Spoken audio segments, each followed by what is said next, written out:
Hi, everyone. We're going to get started in just a moment. We see there's still people joining, so we'll give it another minute or so.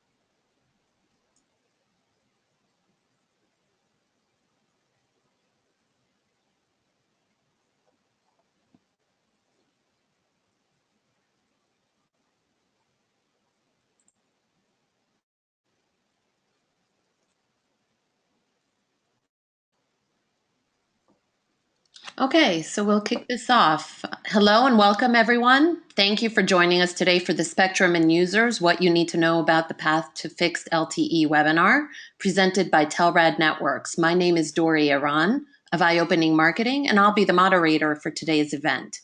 We would like to hear from you and would like to include your voice in the conversation. So ask questions and share comments. Use the question and answer panel on the right side of your GoToWebinar player to share at any time during the webinar. We will have a couple of poll questions during the webinar. Those will pop up right on your screen. We'll give you a few seconds to answer each and share the results.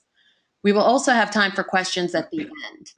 Today's presenter is Tom Gruba, who has over 30 years of experience in telecommunications in various capacities, including engineering, product management, sales, and marketing.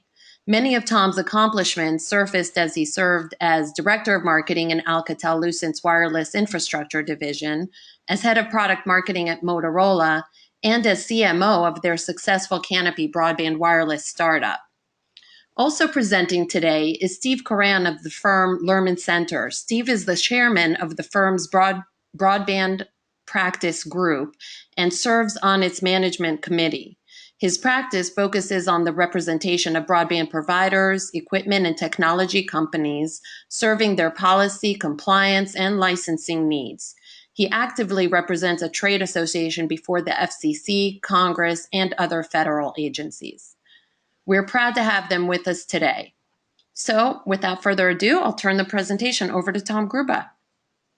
Thank you very much, Dori, and welcome everyone. Thanks for joining us today. And today, the three key areas that we're going to talk about. We're going to talk about what's changing in the marketplace and how it's going to impact you or potentially impact you, and why managed spectrum is essential to future success, and making sure that everyone understands how affordable LTE is in low density, low ARPU markets, or at least the Telrad approach is such. So we're going to start with three things that I call forces of change. That's what's going on with spectrum, what's happening with users, and their applications. And if I look at the game changers, habits and expectations are changing. Those of you that are operators probably already know that. For those of you that are looking to be an operator, you have to take that into consideration as you look at your equipment needs. There's things changing, like 20 years ago, a mobile operator would never consider using unlicensed spectrum. And today you hear them using LTEU and LAA. And if anyone's got questions on those, we can talk about them, but essentially it's using unlicensed 5 gigahertz. CBRS, so Steve will help me cover CBRS. And that's a citizens band radio service. It's a very innovative way to use spectrum, to share spectrum, but have it as a managed service. And if you consider that it's a test, as an innovation band, expect to see this happen across other bands. And then we want to look at LTE, which is a standards-based product in the fixed wireless market. So previously you had WiMAX, which didn't quite make it. Now you've got LTE, which is the most successful technology on the planet. And so therefore we're looking, well, I shouldn't say the most, Wi-Fi would be right up there with it, but anyway, a very successful technology. If we look at what's happening with users, we'll go into some detail, but first we've got a couple of polls because it really helps us to understand who you are and what your needs are. So if you can help us by completing the poll that Dori's going to open up, I would appreciate it. Dori? So I've just launched the poll. The question is, where are you in the process of evaluating fixed LTE for your network? Are you determining the business case, investigating LTE technology, evaluating LTE vendors, looking to try it, or something else?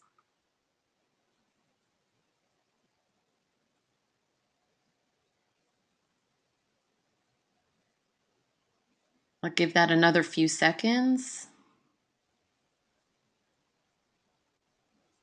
Yeah, we're at 70% of you voting, so keep those votes coming in. We really appreciate understanding. Okay, and I'll go ahead and close that poll now. So here are the results. We have determining the business case at 22%, investigating LTE technology at 22%, evaluating LTE vendors at 16%, looking to try at 6%, and other 34%. Very good. If we don't answer your question along one of these poll lines, please raise your hand or ask a question later. It is our intent to actually help you all through the decision process as we go through the presentation. So let's talk about what's happening with users. If I look at what's happening in a mobile market, you have the big players here, AT&T, Sprint, T-Mobile, as you can see. But if you look across the bottom and focus in on the Wi-Fi area, the Wi-Fi column, then you'll see this is what's being done on a mobile device. As you can see across the board, YouTube. So you've got video all the way across the board, followed by Facebook and then a browser or Netflix. Just to give you some idea, this was a Q1 of 17 definition, but in Q4 of 16, Sprint and T-Mobile's top app flipped to YouTube. So that's how fast things are changing and how video is coming on demand. So if this is what people are doing on their mobile device, what are they doing at home? So if you look at the left-hand side, you've got all kinds of streaming devices today. That is enabling people to do what you see underneath, which is cut the cable to their house. So in other words, cutting the cord. If you look at the difference between 2010 and 2016, in 2016, 22%, 27 million households have gotten rid of their cable. And it's easy to understand why. The price is very expensive for a lot of people, most of us actually. And then you look at the ability to stream what they want when they want to do it. So they change prime time into their time. The other component that you'll see in the text below is the pressure on the network will continue to rise. 4K video is being recommended to have require stream, a megabit stream of 15 to 25 megabits per second. And those are coming from Amazon and Netflix. So if you look at what the opportunity is, 21% of census blocks don't even have access to 25 megabits per second. Now 4K video is low today in terms of penetration, but as we all know, it's expected to rise. On the right-hand side, you look at, well, is it just one stream in a household? There are stories out there where I talk to operators and they say they'll get a call from a parent that'll say, you know, I'm not getting the speed that I'm promised. They'll ask the mom or the dad, is anyone streaming any video there? They'll say, oh no, they're not. But through deep packet inspection, they know that there are two other devices, probably the kids, probably in their bedrooms, streaming video, as you just saw, onto their mobile device. Now that comes into play because it increases consumption per household. And if you look at the lower right-hand corner where it says, just leave the TV on, something else is that people don't differentiate between streaming and cable. So they think of it and they use it the same way, which is a problem. There's another story of an operator who could not believe the consumption in gigabytes one home was consuming on a monthly basis. So they went out to the house and they knocked on the door and a very nice woman answered, very nice house. When they walked in the door, they looked left and there was a TV on. They looked right, there was a TV on. And when she took them into the kitchen, there was a TV on there. They were treating streaming just like cable. So that creates a problem in two ways. Number one, capacity. And number two, the expectations and understanding of users. To look at the impact of this changing behavior, you look at it and you say, well, if one stream, if you're selling them a 15 megabit per second package, and the average consumption today for a stream, let's just say it's 2.5 megabits per second. I'm sure there's experts on the phone that will know the exact number, but I'm just using this as an example that I found. If you look at the sector capacity, if you had 20 megahertz spectrum, you could simultaneously stream to 40 homes. If you look at your subscription price at $50 a month, you look at the cost per home and saying it's at about 2.5%.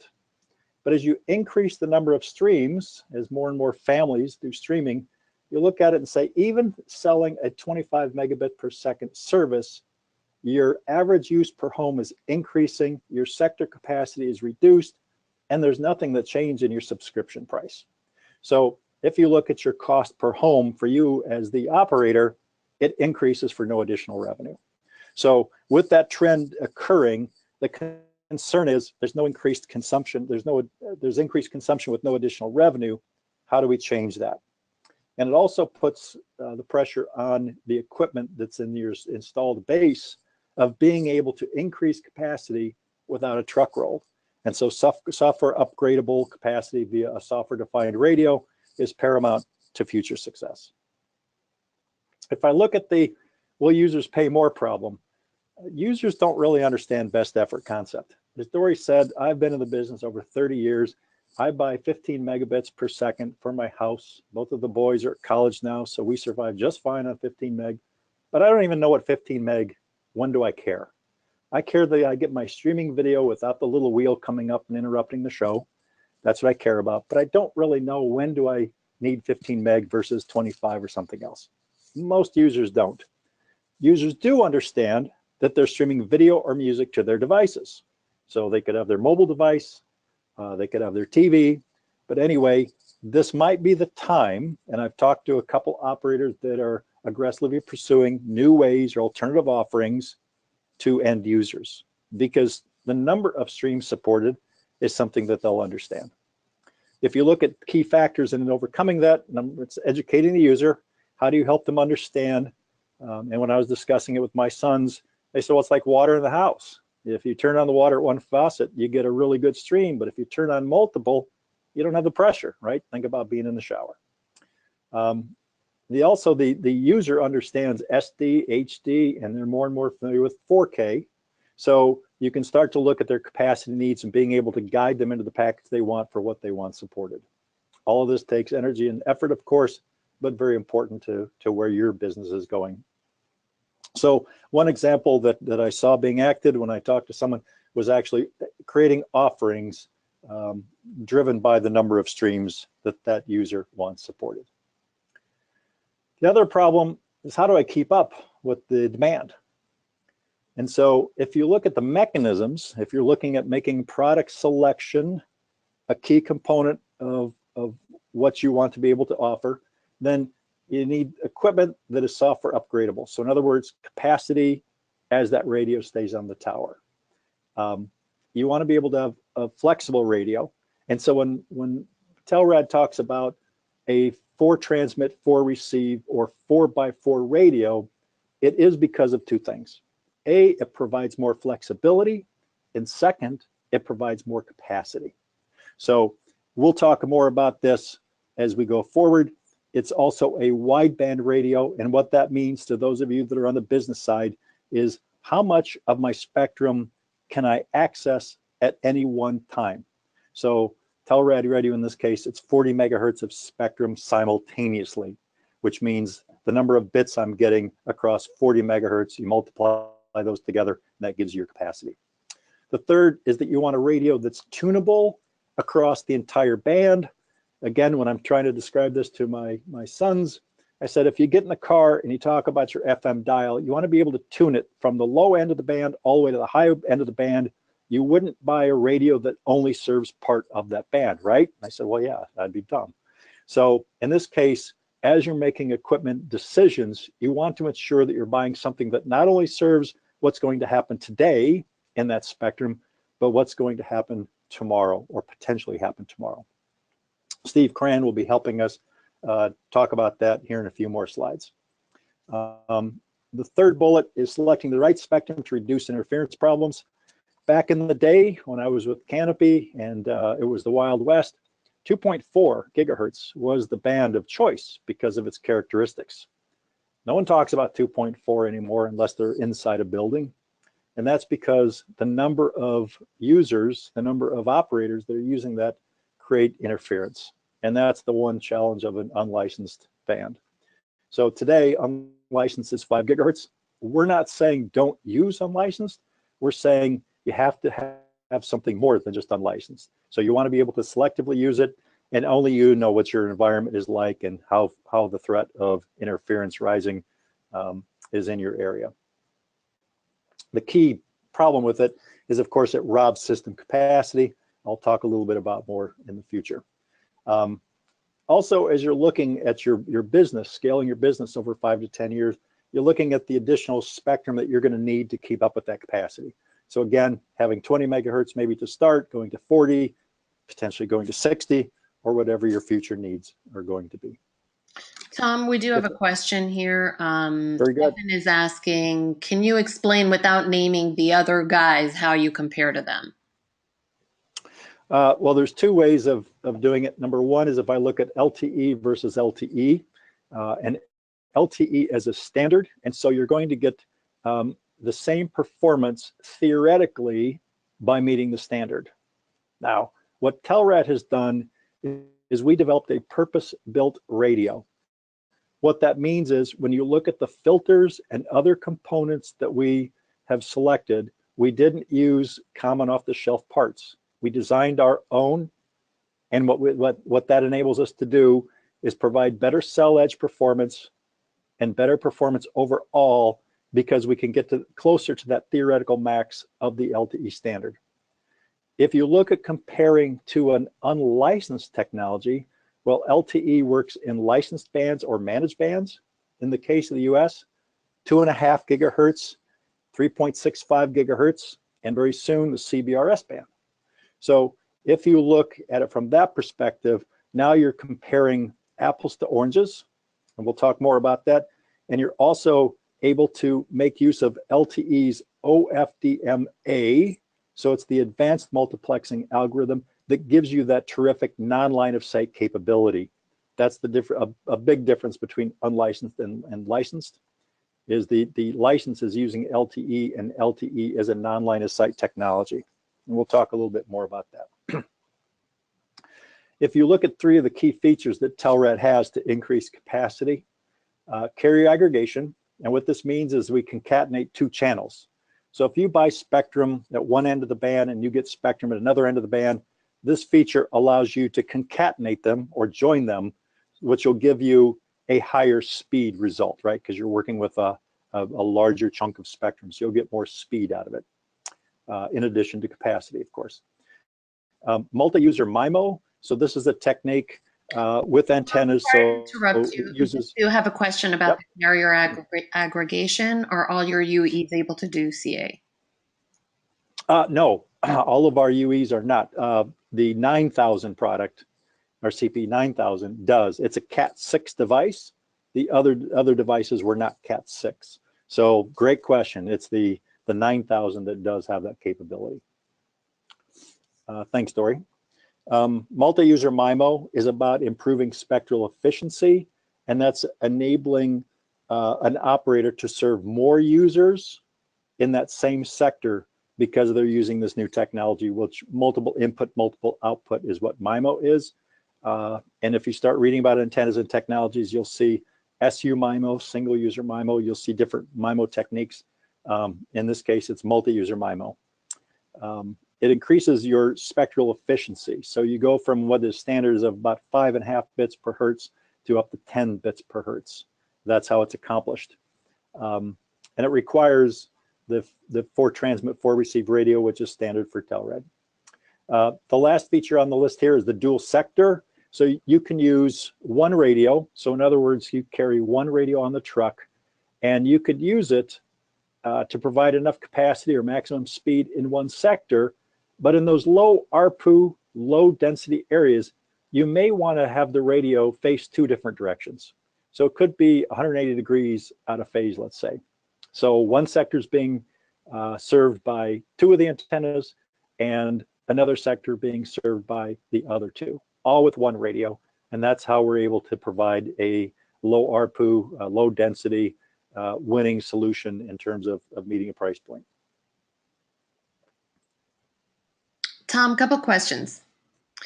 Yep. One says, your slide said that you operate from 300 megahertz to 3.5 gigahertz. Can you operate at any frequency within the band? Yes, and I'm going to cover that in detail. So thanks. I've got a specific slide to that that's a much better picture. So just hold tight on that one. And the other one is a follow-up on the carrier aggregation. Any indoor units that do CA? Not to my knowledge, no, not at this time. However, as Telrad is always looking to take user input, we're always very interested to understand how your business model is impacted. Always happy to have the conversation about why that's a critical component to your business. Indoor units have different challenges than outdoor units. Most of the time that ends up being because of the user. Great questions. Okay, I think, is this, we're going to do the second poll, Dory? Do I have that right? It is, yes. So I will launch the second poll right now. You should be seeing it on your screen. What is holding you back from making the move to fixed LTE? Is it that you're not sure there is a business case? Acquiring spectrum will kill your business case? Don't know which vendor to choose? Or you're not sure what value fixed LTE brings to your business?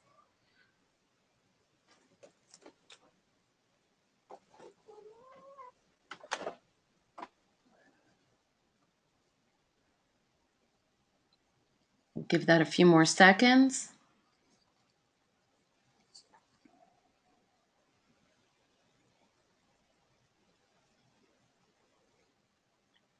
Okay, I'm going to close the poll now and share the results. So we have not sure there's a business case, 27%. Acquiring spectrum will kill my business case, 30%. Don't know which vendor to choose, 18%. And not sure what value it brings to the business, 24%. Terrific. We're going to answer those questions as we go through the rest of the presentation. So thank you very much for those of you that voted. Greatly appreciate it. And so now we're going to talk about what's happening with spectrum, which is a key component of some of the questions there in terms of the business case, which we'll describe. The challenge today is that more and more companies are requiring spectrum. You have, Internet of Things, you have self-driving cars, you have all these things that, 20, 30 years ago, we didn't have competing for spectrum.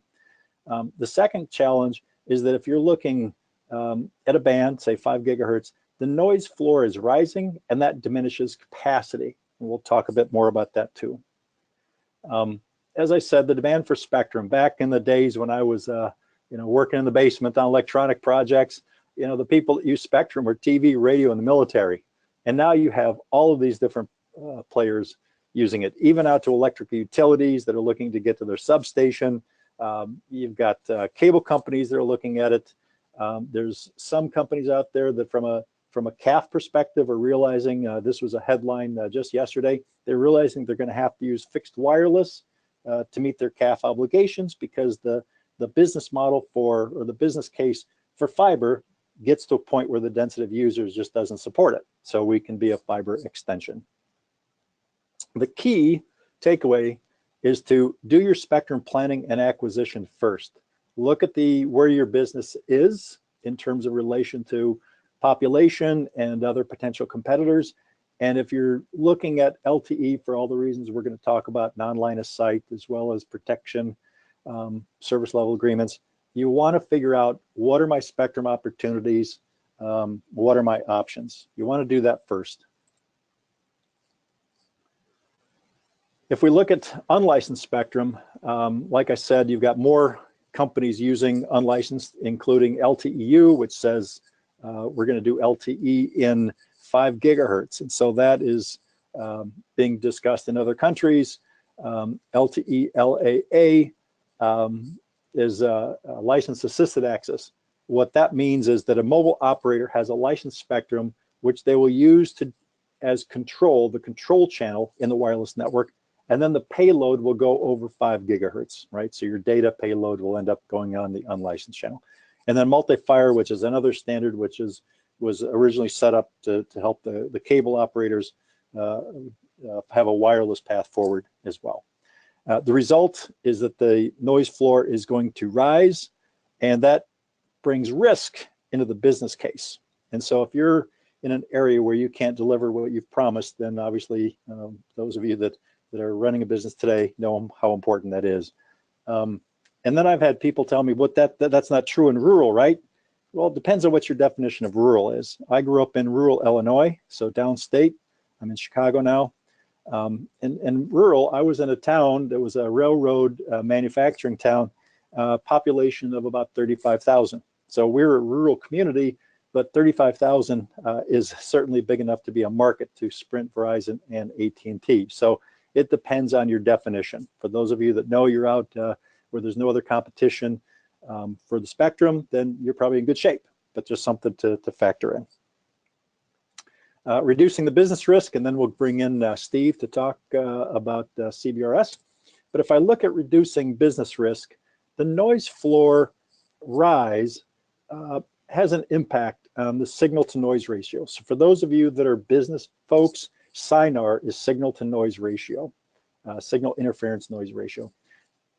As that number, as your signal is lower relative to the noise, right, as your noise rises, in fact, what happens is you're buying an expensive radio, and let's say that it's a 256 QAM radio. So 256 QAM is better than 64 QAM, right, in terms of the number of bits that can be transmitted. However, a 256 QAM radio has to have a much higher signal to noise ratio, which means the signal has to be that much better than the noise or the interferer to be able to get through and to be used. So there are cases where people are buying a 256 QAM radio that will never hit 256 QAM. It will downshift to 64 QAM or 16 QAM, something lower. Now, why? If you talk about you're driving up the mountain, you understand that you've gone from fifth gear to fourth to third to second. But even one that's better is, you know, if you are hosting a party, you know, when there's two of you in the house and you're talking, you can talk at a low volume across rooms. But as that party fills up, you've got to get closer and closer to the person to have a conversation, right? Until you're basically talking to one another's ear. So you know what that's like. That's no different than a radio. So the impact is that there's no guaranteed capacity. So the first thing to understand is, as your business is set up, you want to make sure that you've got capacity that can be guaranteed. That's why having some licensed or managed band, meaning 365, is important to your business. Okay. Steve, I want to bring you in here, and there's a couple slides that you can have at your disposal, or based on you being in Washington, the latest and greatest ongoings with CBRS, your input there would be greatly appreciated. Well, thanks, Tom, and thanks to Telrad for inviting me to talk to you all. Let me kind of run through the slide first. The slide deals with what licensed options might be available for fixed wireless and maybe other use cases out there. And in the 2.5 gigahertz band, a lot of this is held by Sprint, either in their own name or through leases.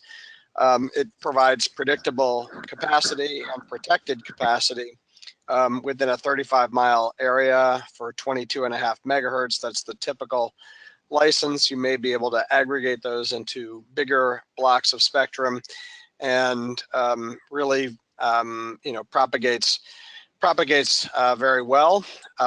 We're hearing very recently that Sprint is talking about not just using this for their further mobile capacity, but also for launching their Internet of Things and 5G type services. So there are some stray licenses out there that can be acquired or leased. If you lease the spectrum, you have built-in financing. You have typically 30-year leases, and you can pay a small amount up front and then pay the rest of it over the term of the lease. And for some folks, that's a good way of managing your cash flow. The 3 gigahertz Citizens Broadband Radio service is the subject of a lot of discussion nowadays in Washington, DC and elsewhere. This is a new band that the FCC allocated in 2015, and it is 100 megahertz from 3550 to 3650, which sits right below the 3650 to 3700 that is being used extensively for fixed wireless broadband throughout the country and in a lot of rural areas. This is sort of the genesis of automated spectrum sharing, and by that I mean we have a 3-tiered spectrum access system. So the top tier, at the top of the triangle, is incumbent uses, and incumbent uses are receive-only C-band earth stations. It is fixed military Army bases at about 40 locations, and the trickiest one is the Navy, which uses this band up and down the coast on an intermittent and mobile basis. So sharing with mobile services, especially the military, presents some unique challenges that you don't have with fixed services where you know where they are all the time.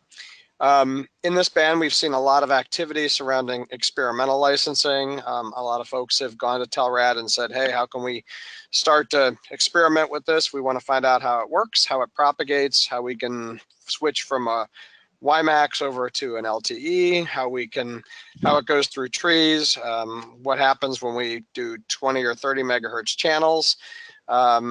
This helps us business plan when we decide what kind of licenses we want to acquire. The second one of those is that license, and it's called a priority access license. It has to protect those in the incumbent tier that I just talked about, but it is also will be able to be purchased at auction. And we expect that auction probably next year, although there is some recent activity on the Hill that would require, if passed, an auction to occur before the end of this year. I think that's fairly unlikely. The third tier is a license by rule tier. It is not unlicensed. It's not a Part 15 service. It is a new Part 96 service, and the reason is that those uses need to coordinate with this spectrum access system called the SAS or the SAS that will govern these 3 tiers to ensure that the interference protection levels for incumbency and for the priority access licenses are assured. So that's what's going on right now. And there are also, and I think this is what is mentioned by the third sub-bullet there, is investment protection.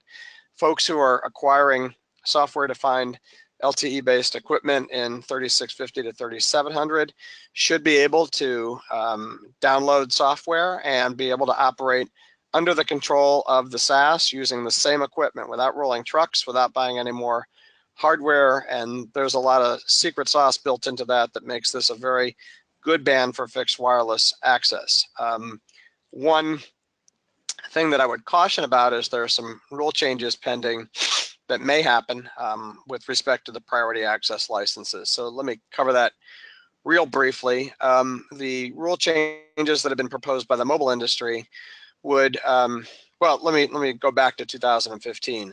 The current rules would auction priority access licenses, 7 of those in each market, so 70 megahertz, 710 megahertz licenses, according to census tracts, and there are 74,000 census tracts throughout the country. The licenses would be for 3-year terms, and in the first auction, you could acquire an additional 3-year term beyond that. After that, it would go back into the auction pool. And the third thing is the licenses are not renewable, and there are no build-out requirements. So if you're not, but in exchange for that, if you're not built out using your priority access license in your census tract, when and where you are not using it, it would be available for opportunistic use on a general authorized access basis, so that license by rule tier. The rule changes recently proposed by the mobile industry would seek to have substantially larger market areas, as big as something called partial economic areas. There are 416 of those. So what that means is for every 1 priority access license, on average, you have 178 census tracts, so significantly larger. The mobile industry would also like to see 10-year terms with a renewal expectancy. So essentially there would be 1 auction and the licenses would be for larger areas and would be essentially perpetual. And the feeling is that that would price out a lot of smaller players. And the way I look at it is, why should you have to buy a shopping mall when all you want to do is operate a kiosk for 3 years or for 5 years, or maybe you want to renew your lease at the end of that. So that's a significant debate that is raging at the FCC. There are some events here in Washington, D.C. that are going to focus on that, both from the mobile side as well as the fixed wireless access side. So that is a something to keep an eye on, and something that could have a pretty large impact on how the spectrum is used. The mobile industry says we need the spectrum for 5G, and the US should not give up its global leadership in 5G. Of course, the alternative argument to that is, why should 5G services in this band be delegated solely to AT&T, Verizon, T-Mobile, and Sprint? So we'll see what the FCC does. A lot of lobbying effort behind that on all sides. So let me talk again a little bit more about the band that sits just above the the CBRS band, and that's the 3700 to 4200 megahertz band. The lower 100 megahertz of that, 3.7 to 3.8, is part of LTE band 43. It just hasn't been strapped onto CBRS. There is an effort by the Broadband Access Coalition, which includes the Wireless Internet Service Providers Association, a manufacturer, and a public interest group, and there's about 33 others in that group, which includes Telrad, that have asked the FCC to open up 500 megahertz for fixed wireless use on a non-auction basis. That's obviously drawing fire from, again, the mobile community that would like to use this spectrum for mobile. The problem they have is that there's some satellite earth stations there that are very difficult to protect if you even know what they are and what they're doing. So there's the suggestion that maybe they should be cleared out of the band. That's a time-consuming process, whereas using gear that's available now and just sort of tuning it and being able to engineer in sectors to use a big part of that 500 megahertz would be a solution that is ready to go. So we do expect to see some spectrum sharing, obviously, in that band among incumbents and future uses, both fixed and mobile. So I think I covered on this slide just about everything here, maybe not so much in the strategic sense, but certainly in the regulatory sense. You do have 100 megahertz of additional spectrum that is strapped onto that 50 megahertz that's already there. That's, even if you don't want to buy spectrum, you will have an additional 30 megahertz that will never be auctioned off. You can develop 20 megahertz channels, 40 megahertz channels in certain areas, depending on what spectrum you have available to you. And you can aggregate carriers. And I know that's something that Telrad is working on to, take even non-contiguous channels and be able to get the benefits of either carrier aggregation or channel bonding. So let me stop there, and if there are any questions, Dory, send them my way. Tom, if anything occurred to you, fire away. Otherwise, I will turn it back over to you. Great. Sure. Thank you, Steve. There is a question already. Has Telrad filed FCC docket 17-258 in favor of retaining small geographic areas and short license terms for CBRS? If these are not retained, we cannot use the product. So I'll take that one because the answer is yes. Telrad filed reply comments on January 29th that made a very strong case, I would say, about stranded investment and about the need to preserve the rules as much as they are.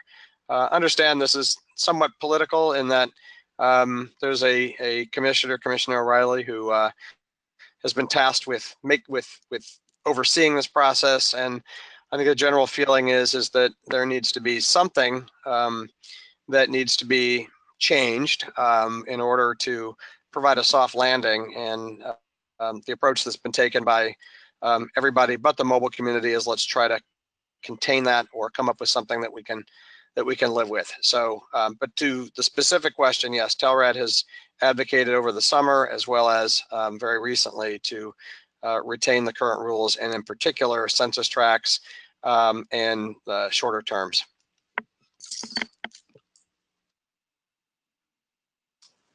Good on the questions, Dory? I have a bunch more questions, but they're not specifically CBRS related or spectrum related.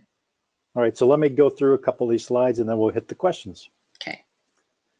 So here's an example of where you see the tunable radio. So it covers the entire band that Steve was just talking about, 355 up to 37.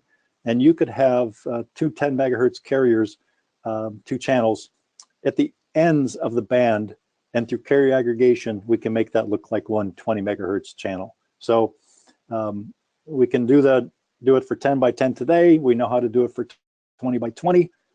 In CBRS, the blocks are 10 megahertz. So here's where the ability to concatenate the channels and use one product on the truck in a multiple number of ways is advantageous to getting you deployed quickly and efficiently.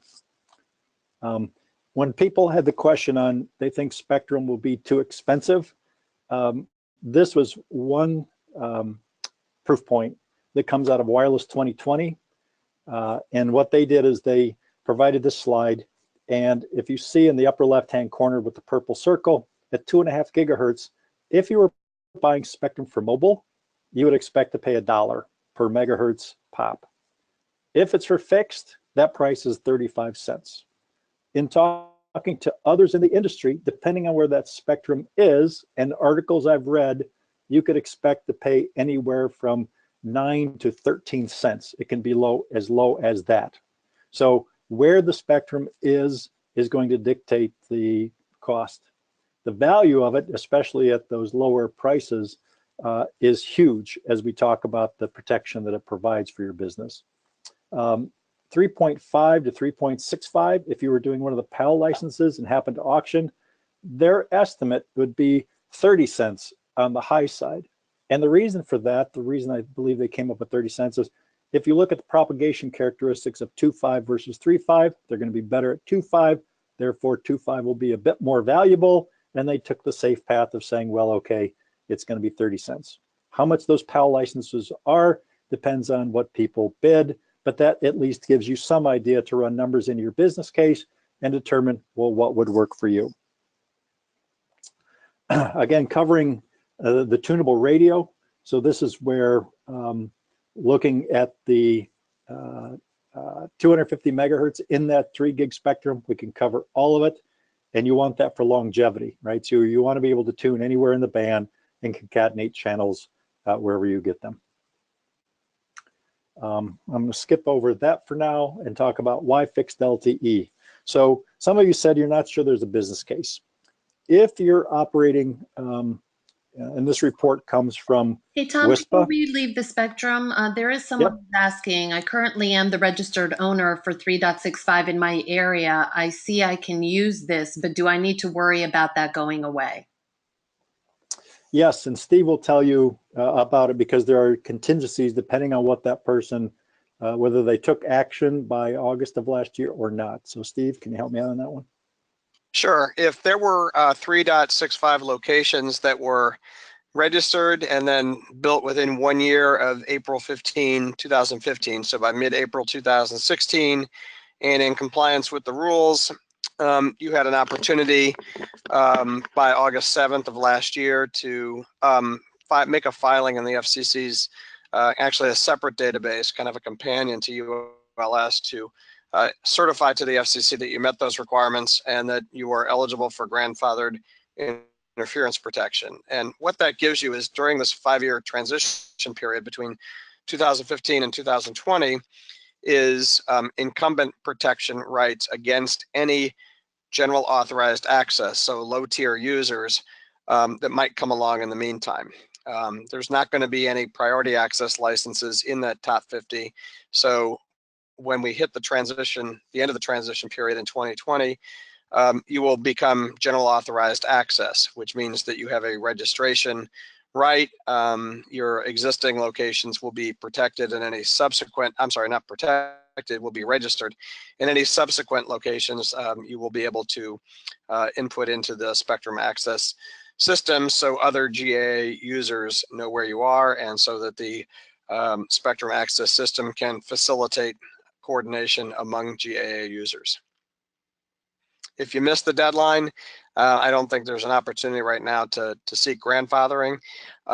As between existing 365 users, you're still subject to the same you should coordinate and you should resolve interference and you should negotiate in good faith. So the rules as between grandfathered or existing 365 licensees is the same. The grandfathering protection extends only to GAA users that may come along during this 5-year transition period that we're almost 3 years into. Thank you, Steve. I'm sensitive to time, so I'm going to go through these slides very quickly so we have times for questions. But we do this webinar in every month, and we also do it at the Roadshow, and it's also up on YouTube. So there's ways to capture the data if you don't get the full explanation. Baseline, so this is a report out of WISPA that they commissioned. And if you look at the bullet number 1, the ARPU is very good. 69% is over $40 a month. With $51 to $60 a month, 23% of that 69% are getting 51 to 60, and 27% of that 69% are getting over 60. Churn, 67% of the respondents, this was 100, almost 200 respondents, in the range of less than 1%. Subscriber acquisition cost, I think there are more cost-effective ways to do it, but this is what they reported. And then growth, the key thing on growth is over half the respondents reported a year-over-year 11% growth. So suffice it to say, there's great revenue opportunity. A friend of mine in private equity ran into him in a show. I said, what are you doing here? He said, we have figured out that the money's in the access technology, because if you're serving these places, there's low competition, and so long as you serve them well, those customers don't ever go away, and it becomes a utility. 10 reasons why LTE makes sense for fixed. Okay, so for those of you looking at the business case, the reason you want to do it, non-line of sight. Non-line of sight means more share per tower. Okay, that reduces your overall cost per sub.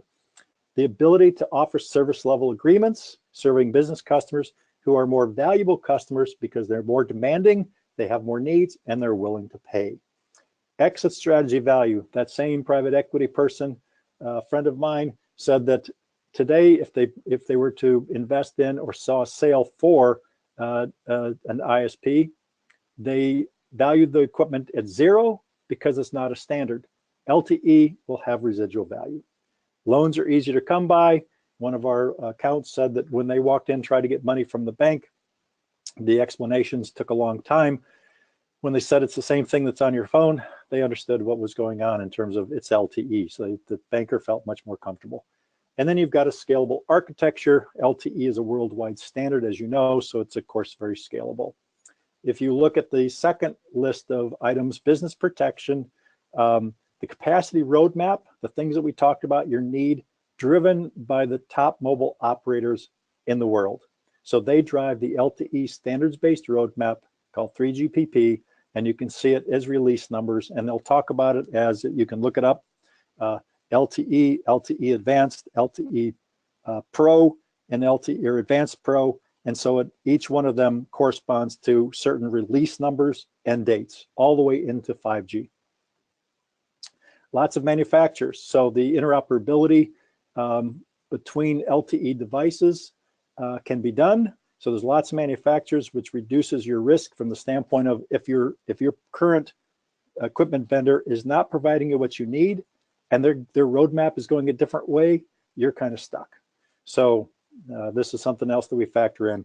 Carrier grade reliability and performance, that follows into the ROI of the business case. So when you look at what LTE does, it's not the original equipment cost. You need to look at the entire return on investment, how long the products stay on the tower, and how reliable are they, and what's their performance. There's a couple other things here that I think are probably obvious. The talent pool for LTE is enormous now because of all the mobile operators moving to it. If I look at the operator goals and challenges, so very quickly, this covers a lot of the same information, but if you're looking to increase your market share per tower, non-line of sight and capacity, or your tools, if you're looking at extending the life of deployed assets, we hear that in a proprietary unlicensed space, operators count on 3 years. We're looking at doubling that. And then offering higher value services, that gets into, it's not just about the radio, it's about the system, and I'll cover the system components in a minute. So why Telrad for LTE? Higher market share per tower, you're leveraging capital very efficiently and effectively, and you do that because there's 6 different ways that you can deploy the equipment and reuse the equipment. And then the higher value services that we're talking about, service level agreements. Some people using proprietary and licensed might be offering a service level agreement, so I'm not saying that you can't or shouldn't. I'm saying you'll sleep better with something that's on a licensed spectrum or managed spectrum. So this is an important slide for any of you looking at the business case. Imagine having one radio on the truck and 6 different ways to deploy it. So if you look at the upper left, number 1, if I'm in a low density deployment, you buy the radio, you get the 4x4 radio, but you pay the 2x2 pricing to get yourself up and running. And we do that because we know it is an important component to meet the business case. If you don't win, Telrad doesn't win. So you can deploy it as a number 1. Then let's say that you move to a number 3 with that dual sector, dual carrier feature that I mentioned earlier. So with one radio, you can now serve 2 areas with the same radio. So you pay a licensing fee for the dual sector, dual carrier, but you haven't had to deploy another radio. 4, 5, and 6 are now when you flip your business and you say, man, I've now got people that need one of these 3 scenarios. I need the maximum non-line of sight penetration because I got a lot of trees. One of our biggest clients is in Maine, Red Zone Networks, and you can imagine there's a lot of pine trees there.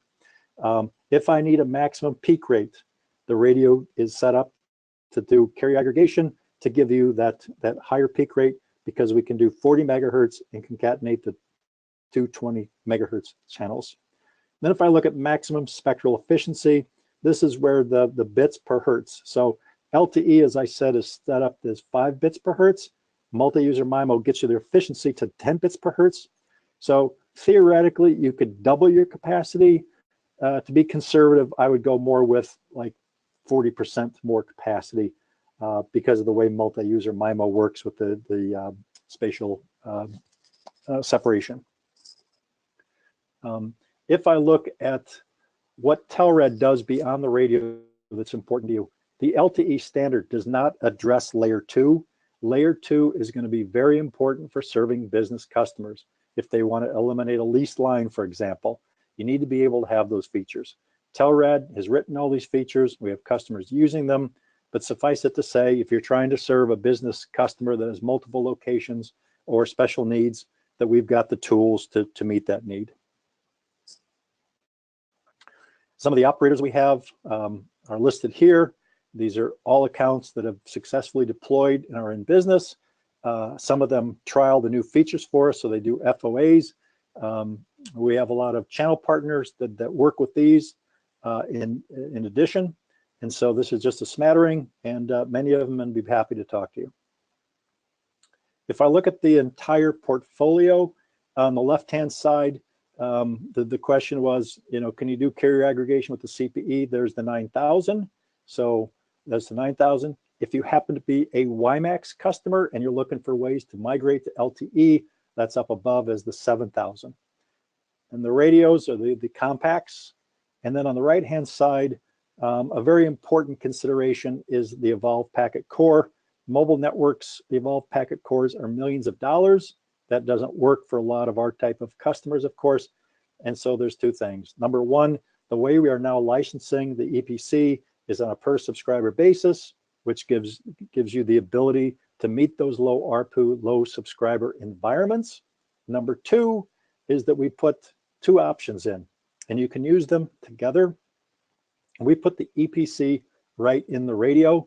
That will solve problems for you, such as if you have some flaky backhaul, and LTE, the timing specifics for LTE are tighter than any other wireless technology. And so therefore, if you get a little interruption, what would happen is you could actually have a subscriber lose their session and have to re-log in and authenticate. That doesn't make anybody happy. So having the EPC in each radio eliminates that problem. There's more reasons to have it there, but that's the example I use. And then if you look at the centralized EPC, it can work in conjunction, and it scales very well.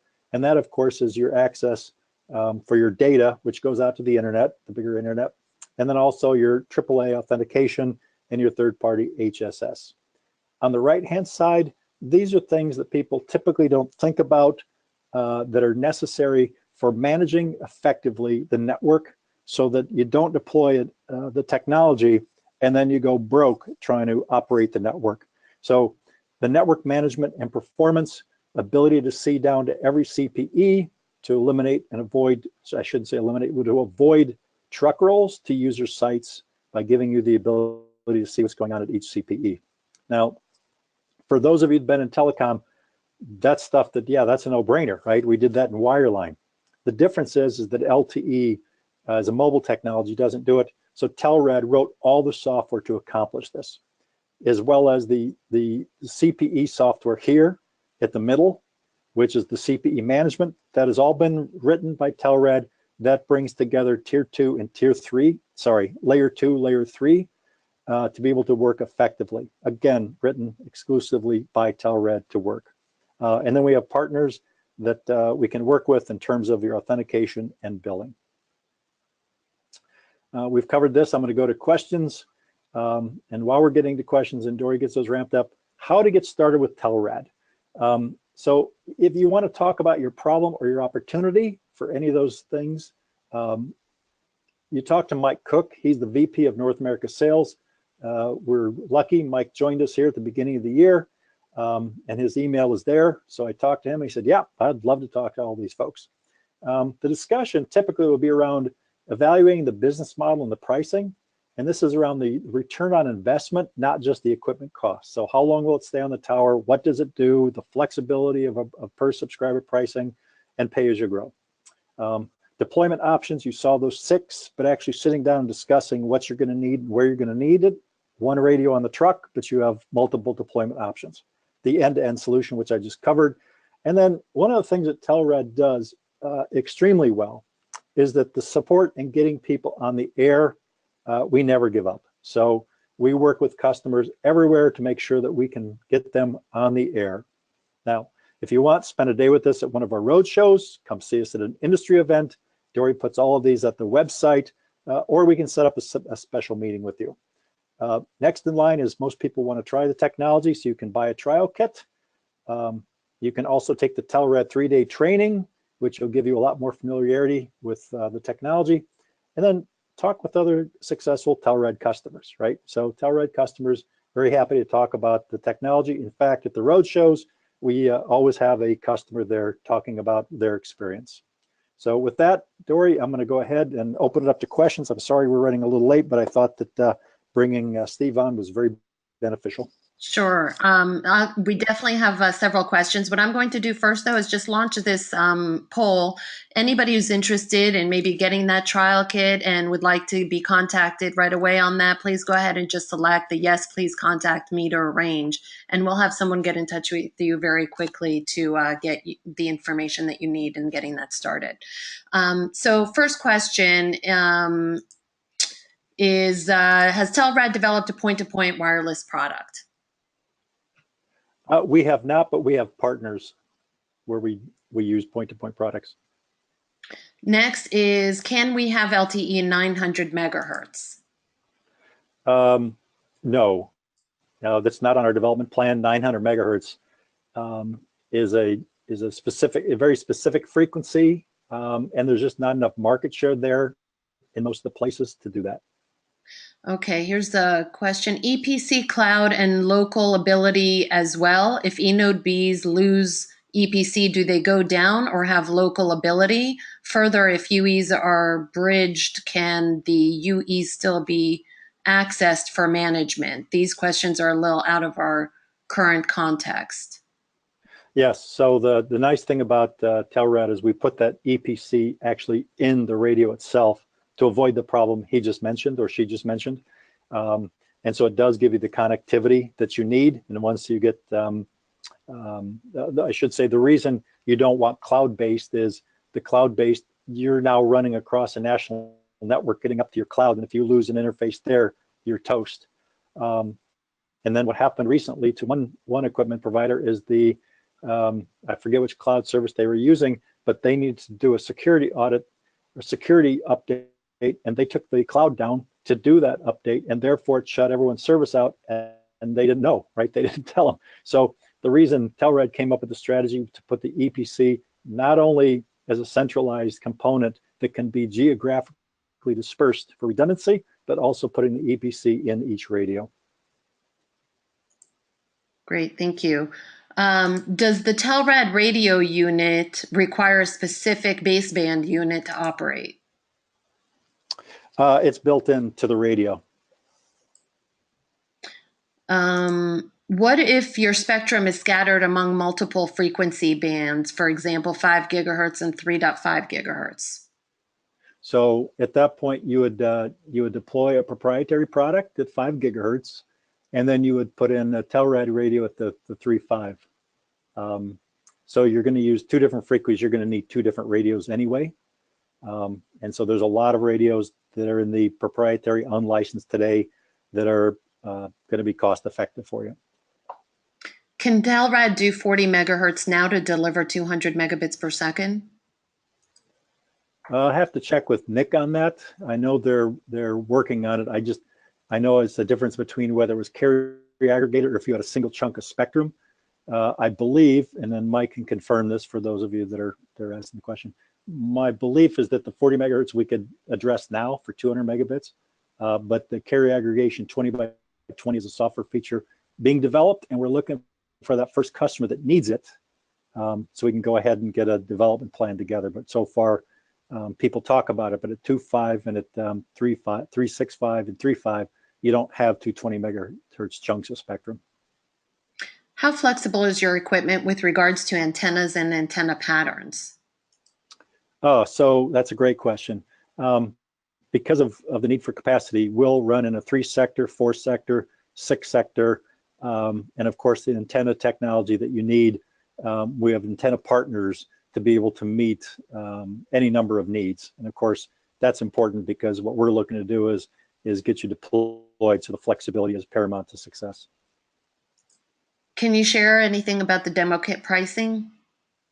I personally don't know what the demo kit pricing is. It's a trial kit, so it's a little bit bigger than a demo kit. But if you contact mike.cook@telrad.com, he'll be able to help you with that. Are there going to be special part numbers for complete band 42, 3.4 to 3.6 gigahertz? Yeah, I don't know about that. We'd have to talk to Dan or to Nick, Dan Lorenz or Nick Dewar. What is the cost for the 3-day class, and what are the locations? The location is typically in Kentucky. And when I looked at the pricing, just like our service level agreements, I went, wow, that is better than anyone else in the industry. So it is very cost effective relative to other competitors. How does Telrad LTE penetration compare to something like Cambium 900 megahertz? They're 450i. So Nick Dewar will answer that question the best. I think it's, if you look at comparing 900 to 3.5 with LTE, there will be a difference, right? 900 is a lower band, but you're not using an LTE technology. And at 900, people typically don't have a lot of bandwidth at 900. That was always one of the problems with 900. It's a great band, but the amount of capacity you can carry is very low. So depending on what your business needs are, do you use 900 selectively where you need it in a reach, in a long reach, in a penetration? But for what we do with LTE, because it's got OFDM-A, it meets the needs for most people. And it's not that it's magic. If you look at deploying, you're not going horizontally through vegetation, right? So that's a misnomer if people think that. You have to be up, say, 100 feet or slightly over 100 feet to be able to get high enough sight line to the location that has some vegetation through it. So Nick, as you sit down and talk with Nick Dewar about the specifics there, can give you lots of good examples, the engineering rules, and this is why we do radio network planning. In line of sight technology, people deploy because they've got line of sight. They do it without necessarily a lot of radio network planning. Some people do, some people don't. In the case of LTE, you have to do radio network planning before you go. Otherwise, you'll never know what your business case will support. Okay. When are the next road shows? So the next road show, we have a mini road show at NTCA our time in Austin. And then we will be at WISP America in Birmingham. We don't have a roadshow planned, but if there's enough interest, we could probably add it. We've been at WISP America and WISPapalooza many years now, so the numbers start to roll off. After that, we're looking at doing one with Mountain Connect in June, and then we're always looking for additional opportunities. So if people have, hey, why don't you come to Denver, let's say, or why don't you come out to this location? We're looking to find new locations where we have interested parties. So send Mike Cook a note, and then we'll be adding road shows as we go.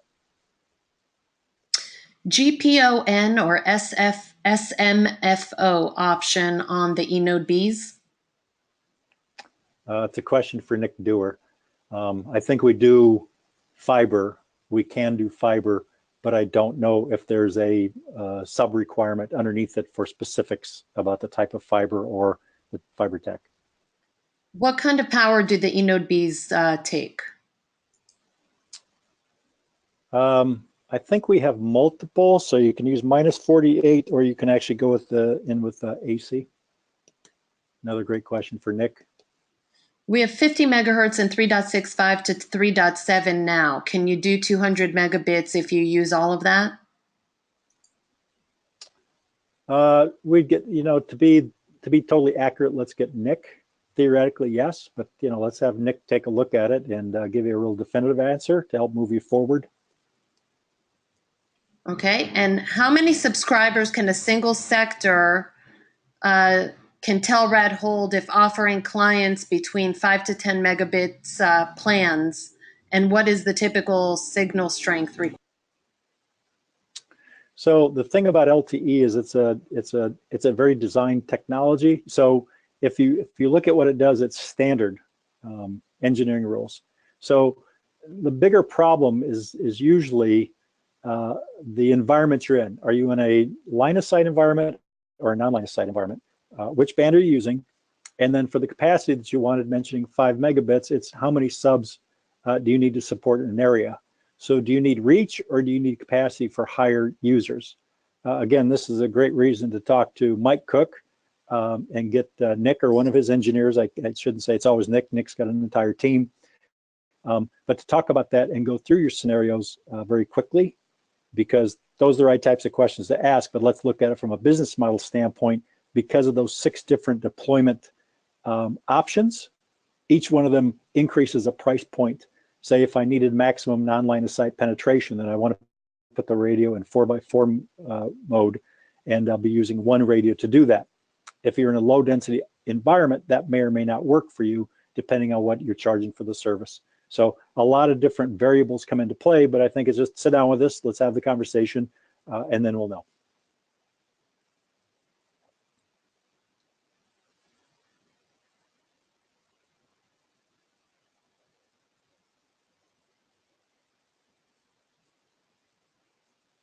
Sorry about that. I was on mute. I think we've reached the last of the questions. Yep. Looks like we got to the last of it. So great questions, everyone. As the head of marketing, I don't have all the technical answers, although I get better every time because I listen to Nick. We'd be thrilled if you contact us through Mike.Cook, C-O-O-K, @telrad.com. Mike's actually listening in to the conversation today.